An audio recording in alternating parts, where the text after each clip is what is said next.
Bismillahirrahmanirrahim. Assalamualaikum warahmatullahi wabarakatuh.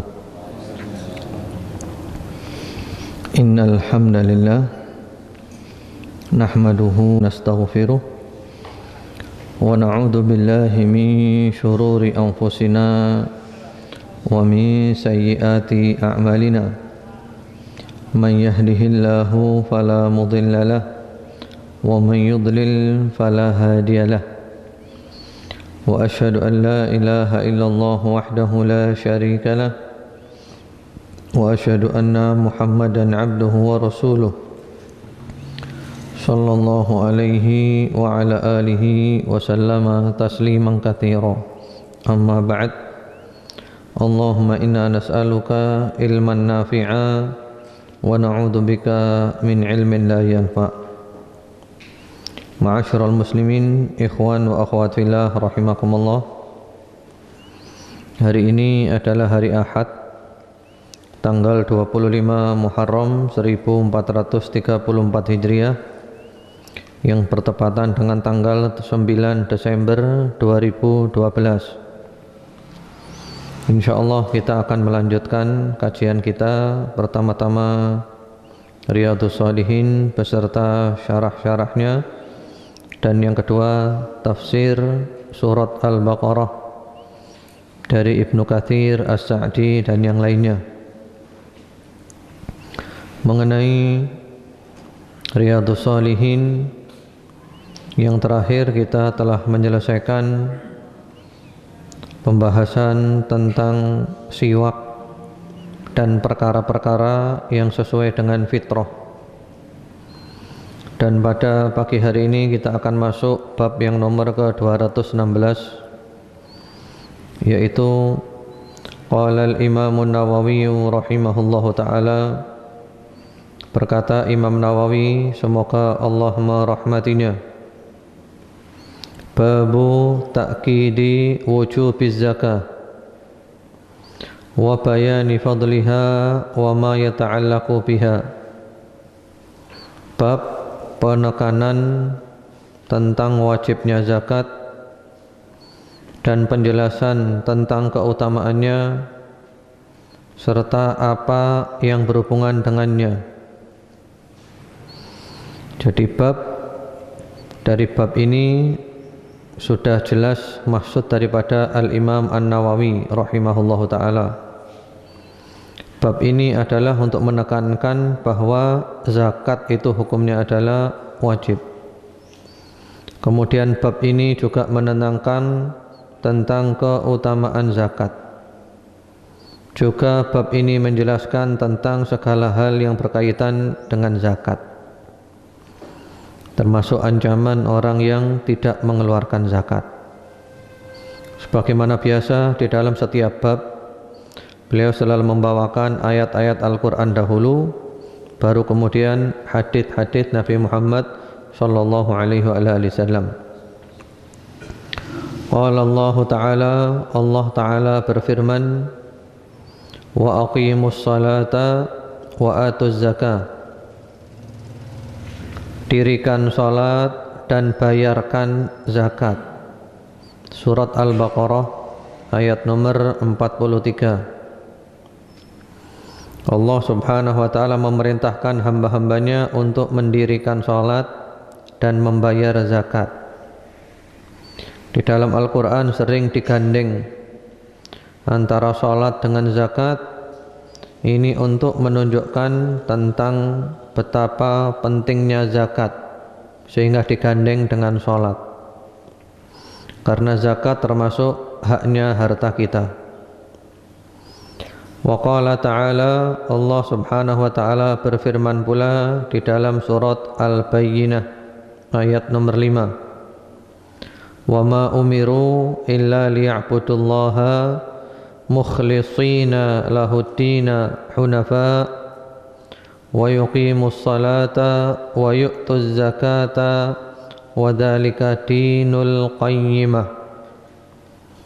Dan tiadalah mereka diperintahkan melainkan supaya mereka beribadah kepada Allah, mengikhlaskan untuk Allah agama, lurus, tidak syirik, tidak bengkok, seraya mendirikan sholat dan membayarkan zakat, dan itulah agama yang lurus.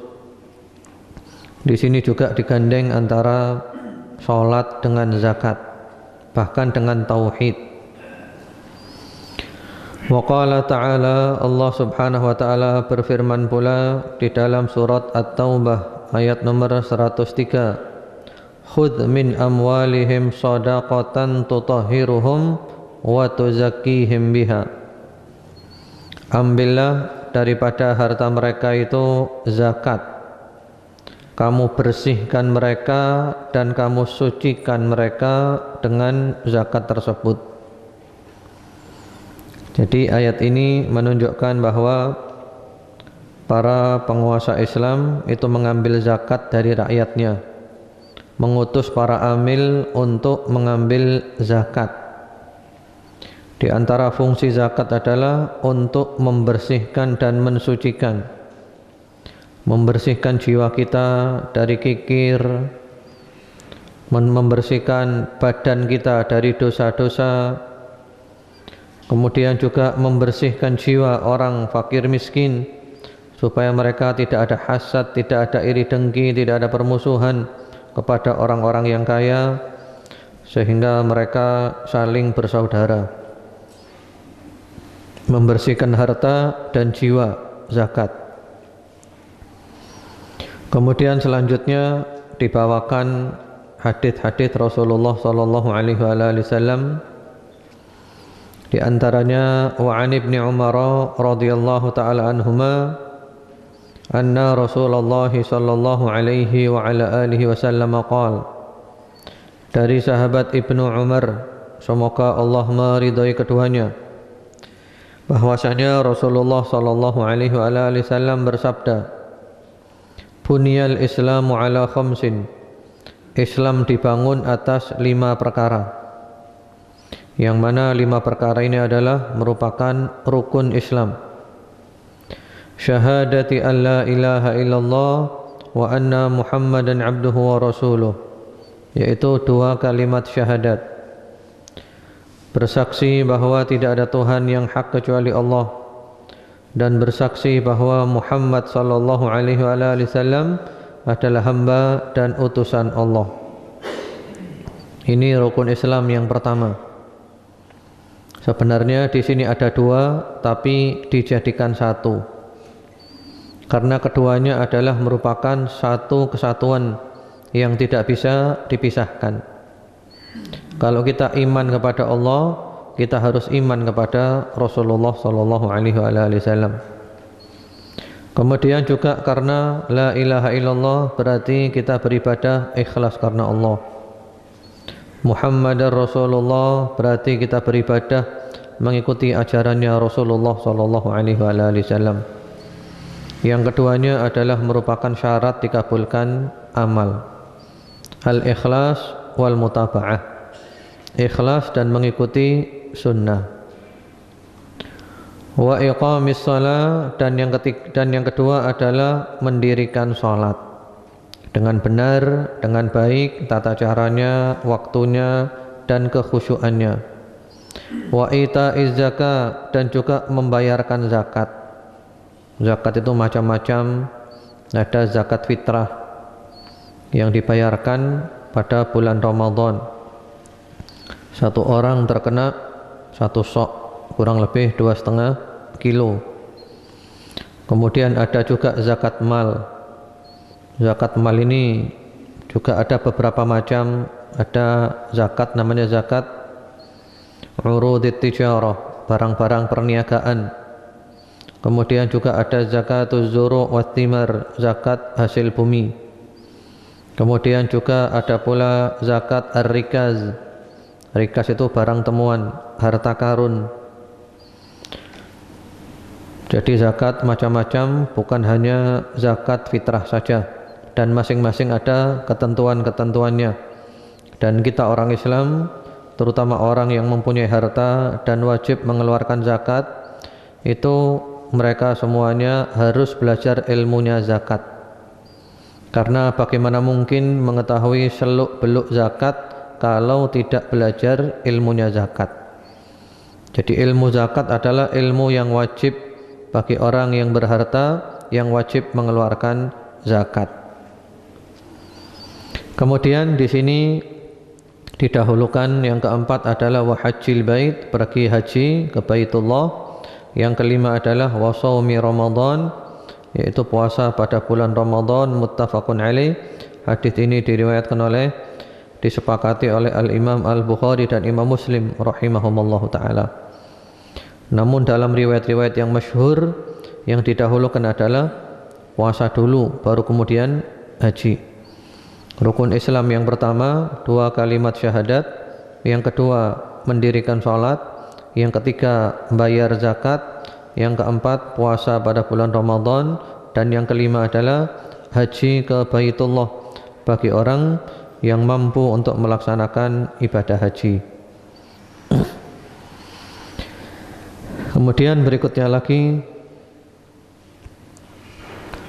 wa an Talhah bin Ubaidillah radhiyallahu taala anhu annahu qala, dari sahabat Talhah bin Ubaidillah, semoga Allah meridainya, beliau berkata, jaa rajulun ila Rasulillah sallallahu alaihi wasallam min ahli Najdin tha'irur ra'si nasma'u dawiya sautihi wala nafqahu ma yaqul.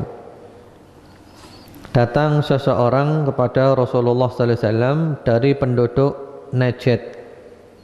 Najd ini ada beberapa macam, di antaranya sebagian daerah Arab Saudi itu namanya juga Najd, termasuk Irak itu juga termasuk Najd. Yang mana orang itu rambutnya acak-acakan, rambutnya kusut.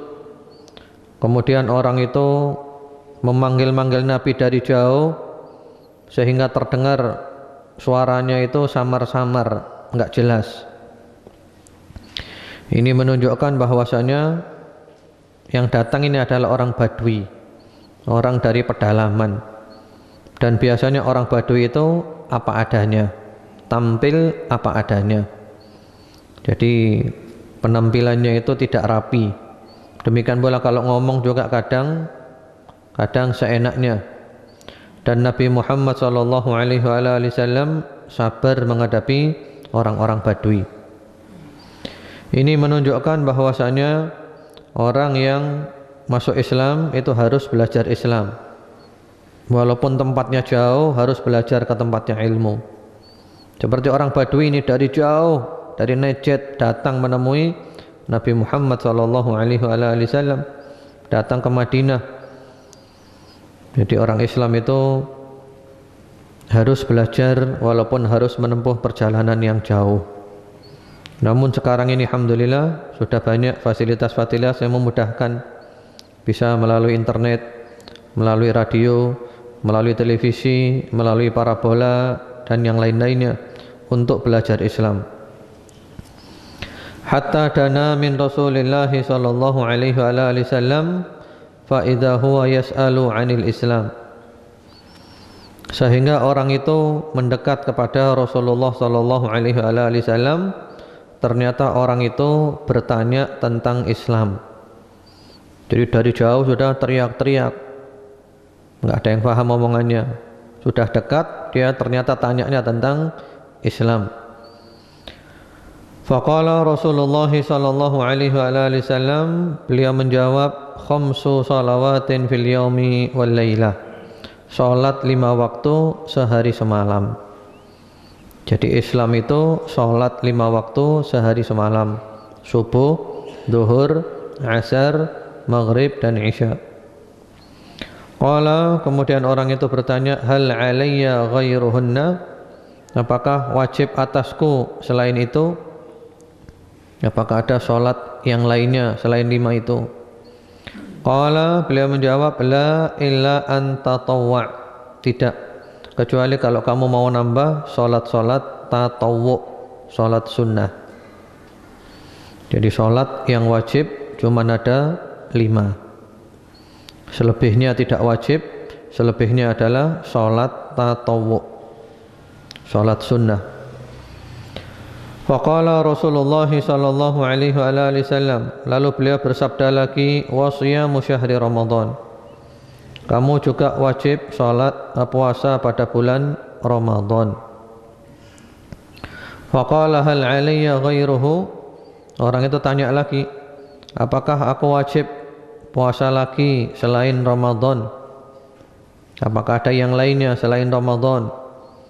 Qala, beliau menjawab, la illa an tatawwa, tidak kecuali kalau kamu mau menambah dengan puasa tatawwu, puasa sunnah. Qala wa dzakara lahu Rasulullah sallallahu alaihi wasallam az-zakah, lalu Rasulullah sallallahu alaihi wasallam menyebutkan tentang zakat, kamu juga wajib mengeluarkan zakat. Faqala, orang itu bertanya, hal alayya ghairuha, apakah saya masih wajib mengeluarkan harta yang lainnya selain zakat? Qala la illa an tatawwa, tidak kecuali kalau kamu mau zakat yang sunnah, itu namanya adalah sedekah. Yang sunnah sedekah. Fa adbara ar-rajulu wa huwa yaqul wallahi la azidu ala hadha wa la anqusu minhu. Kemudian orang itu pergi. Setelah Rasulullah sallallahu alaihi wasallam menjelaskan tentang Islam, orang itu pergi sambil mengatakan, demi Allah, aku tidak akan menambah atas ini dan aku tidak menguranginya. Aku hanya akan mengerjakan yang wajib-wajib ini saja. Aku hanya akan mengerjakan sholat 5 waktu, puasa Ramadan, dan membayar zakat. Tidak aku tambah dan tidak aku kurangi. Kemudian faqala Rasulullah sallallahu alaihi wasallam, beliau bersabda, aflaha in sadaqa, dia beruntung kalau dia jujur, kalau dia benar dalam omongannya, dia beruntung. Muttafaqun alaih. Hadis ini disepakati oleh Al-Imam Al-Bukhari rahimahullahu taala, rahimahumallahu taala, Bukhari dan Muslim. Hadis ini mengandung banyak pelajaran, di antaranya hadis ini menunjukkan tentang betapa kasarnya orang Badui. Orang Badui itu kasar. Ya, tapi Rasulullah sallallahu alaihi wasallam sabar menghadapi orang Badui. Namun biasanya orang Badui itu kalau sudah tahu, tunduk, nurut biasanya. Kemudian di antara kandungan ini pula, orang yang mengetahui agama Islam, sudah mendengar tentang agama Islam, maka dia harus tahu hukum-hukum Islam. Dia harus menempuh perjalanan walaupun sangat jauh untuk belajar agama Islam, walaupun dia berada di pedalaman, ya, belajar Islam.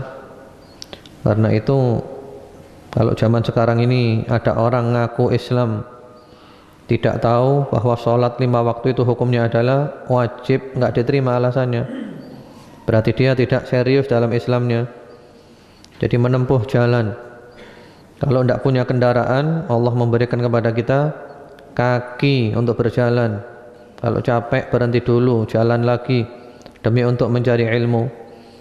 Sebagaimana para salafus saleh rahimahumullah taala, mereka itu menempuh ribuan kilo hanya untuk mencari 1 atau 2 hadis.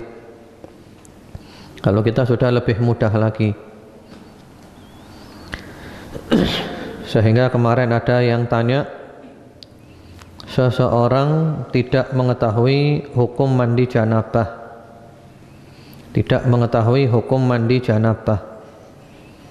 Jadi setelah dia itu berhubungan suami istri, dia tidak paham kalau dia itu harus mandi janabah, tidak ngerti hukum mandi janabah.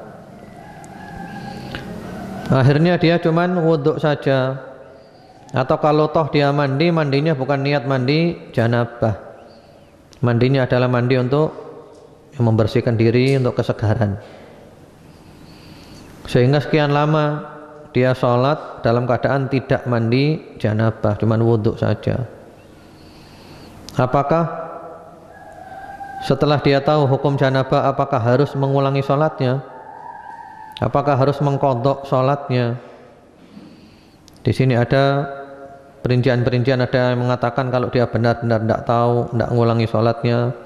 Tapi kebanyakan ulama mengatakan dia harus mengulangi sholatnya. Karena orang yang tidak tahu hukum mandi janabah itu sudah keterlaluan. Masa orang Islam tidak tahu hukum mandi janabah? Jadi sholat-sholatnya dia yang dia kerjakan dalam keadaan junub karena ketidakmengertiannya hukum janabah, diulangi sholatnya. Jadi diulangi, diingat-ingat berapa sholat. Karena itu wajib belajar. Orang Islam itu harus mengerti agama. Dan ini adalah ilmu yang kita bawa sampai mati, sampai ketemu Allah Subhanahu wa ta'ala. Kemudian di antara kandungan hadis ini pula bahwasanya sholat yang wajib itu cuma 5 waktu. Sehari semalam cuma 5 waktu. Subuh, duhur, asar, maghrib, dan isya. Kemudian hadis ini juga menjelaskan tentang keutamaan sholat sunnah atau bahkan amalan-amalan sunnah secara umum.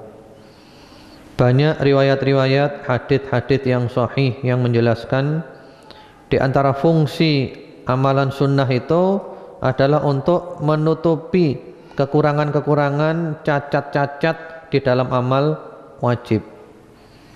Sholat wajib kita ada kekurangannya, ada cacatnya, maka ditutupi dengan sholat sunnah kita. Demikian pula puasa Ramadan kita yang wajib ada kurangnya, ada cacatnya, ditutupi dengan puasa sunnah. Zakat mungkin ada kekeliruannya, tidak sengaja, kurang sana sini, tidak sengaja, ditutupi oleh sedekah.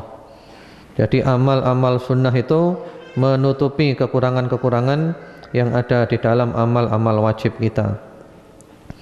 Kemudian hadis ini juga menjelaskan bahwa puasa yang wajib cuman puasa bulan Ramadan saja.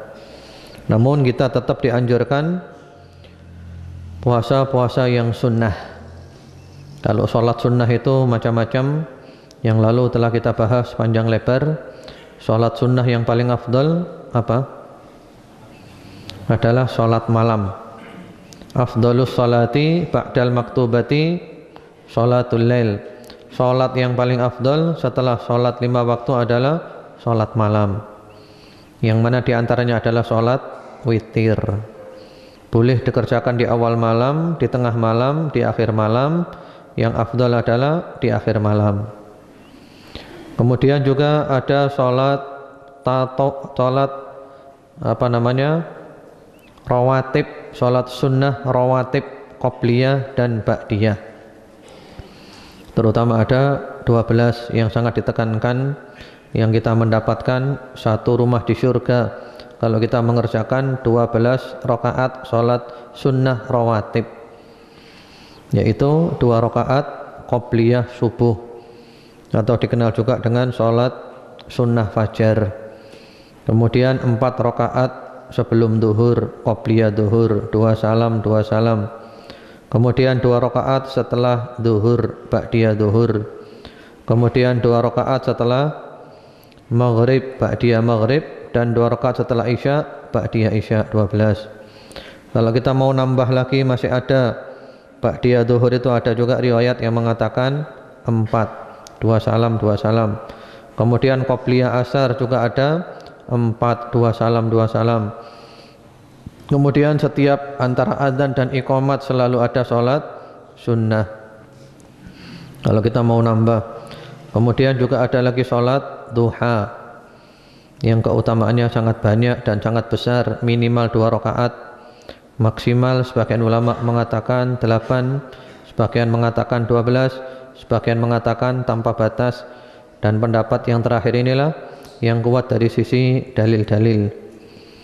Kemudian ada lagi sholat sunnah tahiyatul masjid, masuk masjid sebelum duduk sholat sunnah dulu 2 rakaat. Kemudian ada lagi sholat sunnah wudhu dan yang lain-lainnya. Demikian pula puasa sunnah. Puasa sunnah itu ada yang musiman, ada yang rutin. Kalau puasa sunnah yang musiman seperti puasa 6 hari dari bulan Syawal. Kemudian seperti juga puasa Arafah atau 9 hari pertama dari bulan Dzulhijjah, itu musiman. Kemudian juga puasa Asyura ditambah dengan Tasu'a, tetap memperbanyak puasa pada bulan Muharram. Itu puasa-puasa musiman. Atau juga puasa pada bulan Sya'ban, atau puasa pada Ashhurul Hurum, 4 bulan, yaitu bulan Dzulqa'dah, Dzulhijjah, Muharram dan Rajab, Ashhurul Hurum. Itu puasa musiman. Ada lagi puasa rutin. Puasa rutin ada 3. Yang paling afdol nomor 1 adalah puasa Nabi Dawud, sehari puasa, sehari tidak.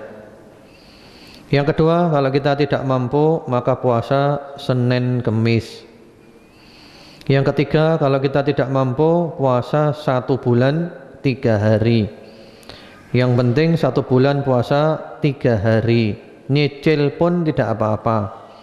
Di awal bulan boleh, di tengah bulan boleh, di akhir bulan boleh. Nyicil tidak apa-apa. Senin, Kemis, Senin misalnya. Yang penting 1 bulan 3 hari. Cuman yang afdal ayyamul bid, itu pada tanggal 13, 14 dan 15 bulan-bulan Hijriyah. Itu puasa sunnah.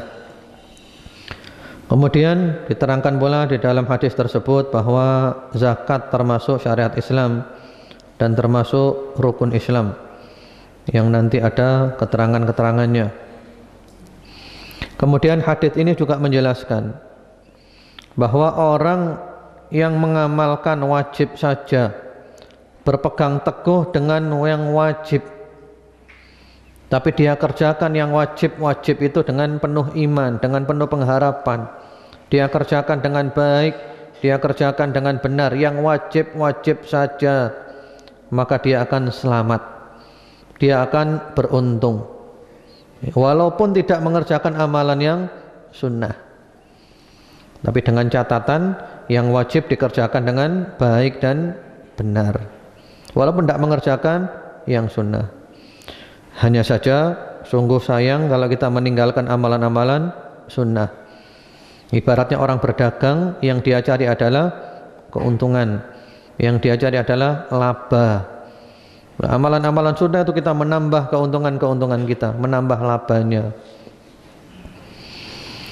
Kemudian di dalam hadis ini tidak disebutkan 2 kalimat syahadat langsung sholat, tidak ada kalimat syahadat, karena di sini boleh jadi orang tersebut sudah mengetahuinya, karena dia sudah masuk Islam, sudah tahu.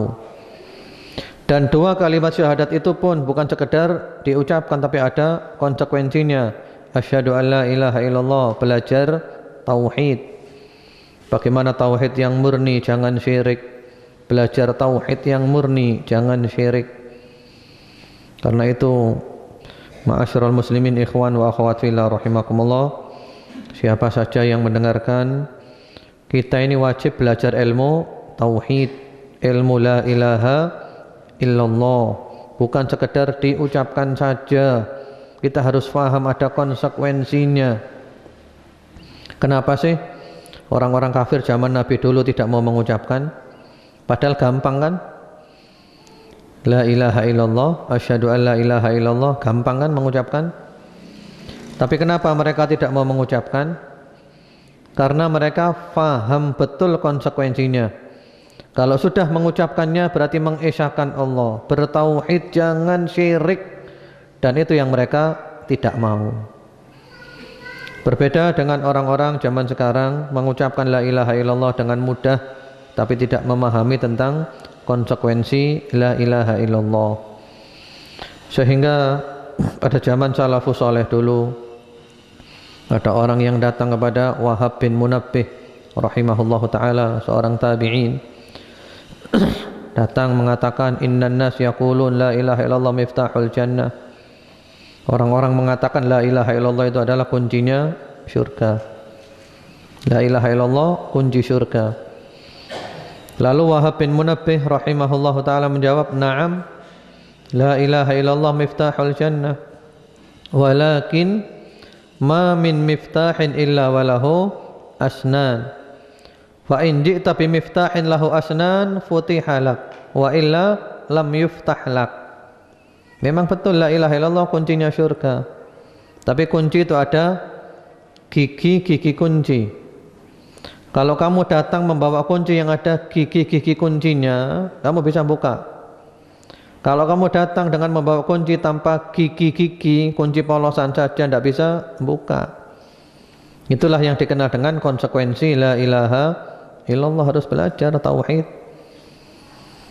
Dan kalau kita mau jujur, kitab yang bagus bahas tauhid, terutama tauhid uluhiyah, la ilaha illallah, adalah kitab yang berjudul Kitabut Tauhid, yang ditulis oleh Syekh Muhammad bin Abdul Wahhab rahimahullahu taala, yang biasanya diberi judul yaitu Muhammad At-Tamimi.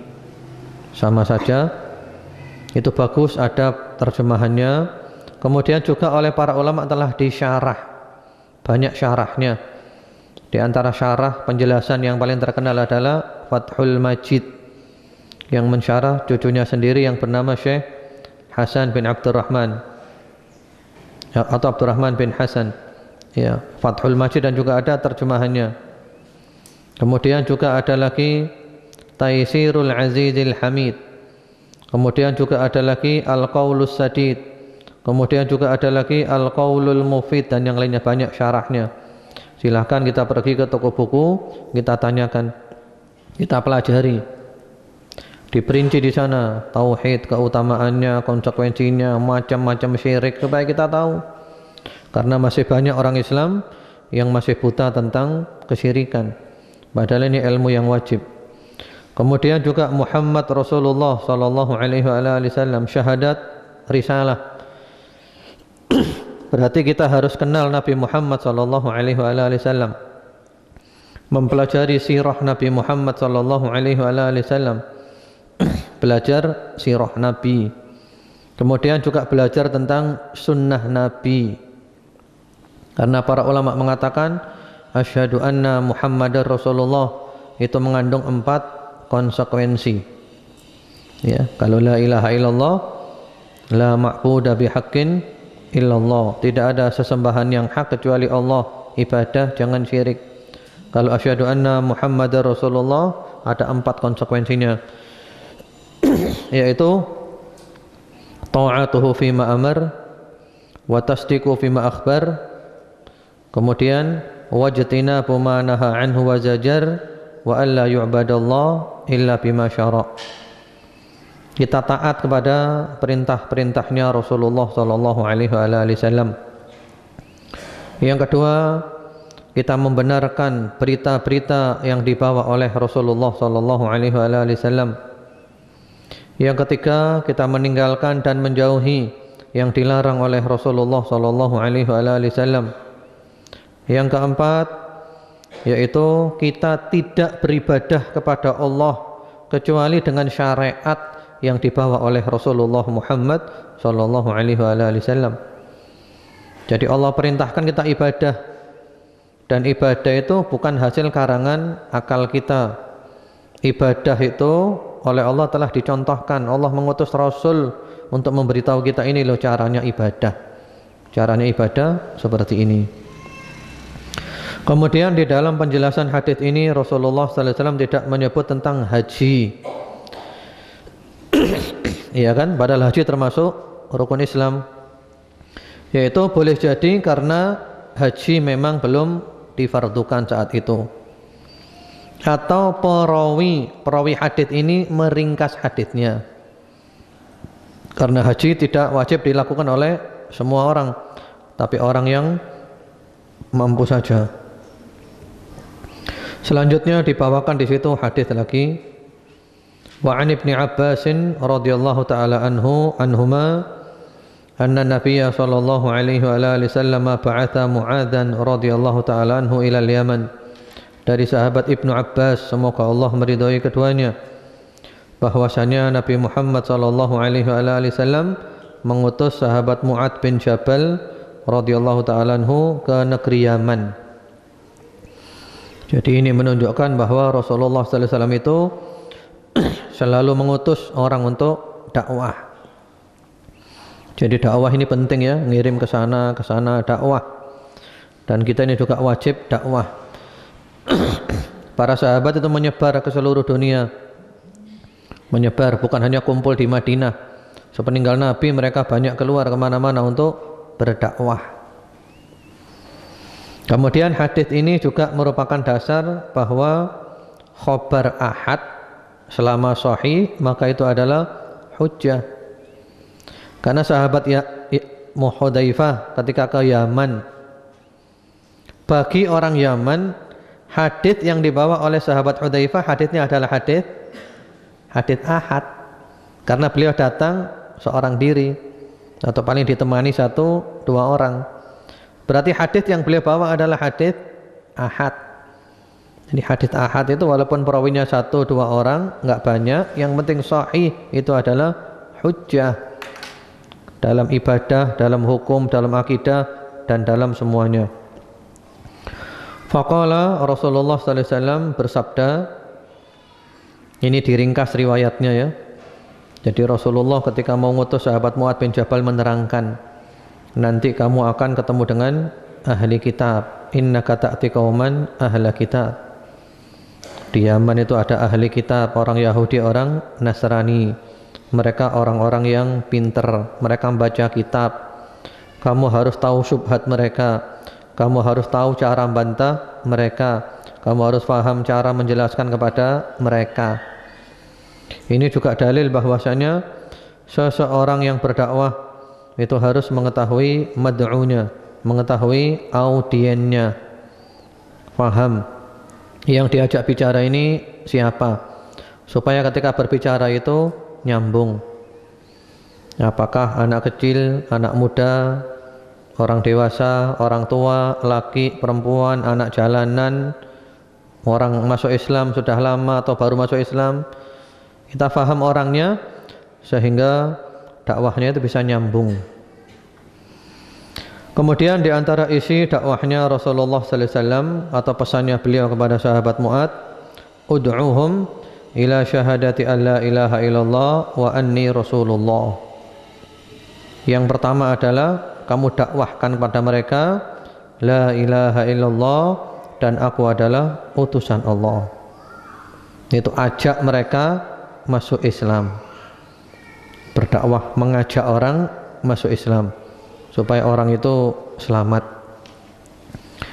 Fa inhum ata'u kalidzalik, kalau mereka sudah taat, sudah mau masuk Islam, fa'alimhum anna Allah ta'ala iftarada 'alaihim 5 salawatin fi kulli yawmin wa lailah. Jelaskan kepada mereka bahwa Allah mewajibkan atas mereka salat 5 waktu sehari semalam. Sudah masuk Islam, 2 kalimat syahadat, jelaskan tentang konsekuensinya. Di antara konsekuensinya adalah mengerjakan sholat. Jadi sholat ini penting dan penting. Bahkan ijma' di kalangan sahabat Nabi, orang tidak sholat itu adalah kafir. Itu ijma'nya sahabat. Zaman sahabat dulu tidak ada pembedaan. Apakah orang meninggalkan sholat karena juhudan, mengingkari wajibnya sholat, ataukah orang meninggalkan sholat karena tahawunan, bermalas-malasan. Enggak ada beda. Zaman sahabat dulu pokoknya tidak sholat dia kafir. Kemudian fa inhum ata'uka lidzalik, kalau mereka sudah taat mau sholat 5 waktu, fa'alimhum anna Allah iftarada 'alaihim shadaqah tu'khadu min aghniyaihim wa turaddu 'ala fuqaraihim. Kalau mereka sudah taat kepadamu mau sholat, maka ajarkan kepada mereka bahwa Allah mewajibkan atas mereka zakat, diambil dari orang kaya dan diberikan kepada fakir miskin, yang nanti ada ketentuannya di dalam surat At-Taubah, 8 golongan yang berhak menerima zakat. Muttafaqun alaih, hadits ini sahih Bukhari Muslim.